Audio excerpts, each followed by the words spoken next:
நான் ஒரு சேரில் உட்கார்றேன், முன்னால் குர்ஆன் கீழே இருக்குது, கூடாது. அதுபோல் நான் குர்ஆன் வச்சுக்கிற இடத்துக்கு காலை நீட்டி வச்சுட்டு நிற்கிறேன்னு சொன்னால் அதுவும் கூடாது. அதாவது இது கூடானதுக்கு நேரடி செய்தி இல்லை. குர்ஆனை கண்ணியப்படுத்துங்கள் என்பதற்கு மிகவும் முரணான ஒரு செயல். காலுக்கு நேர நம்ம எதையும் வைத்துக்கூடாது.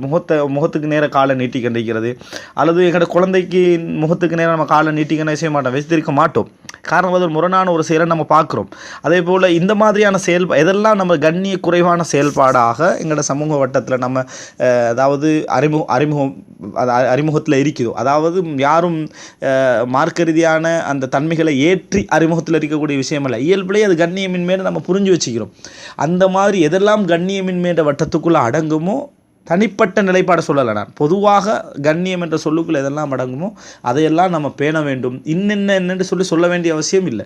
கண்ணியத்தை பேணுங்கள் என்று சொன்னாலே கண்ணியம் என்ற சொல்லுக்குள்ளே எதெல்லாம் அடங்குமோ அதெல்லாமே அந்த பேணுதலுக்குள்ளே என்ன செஞ்சிடும், வந்துவிடும்.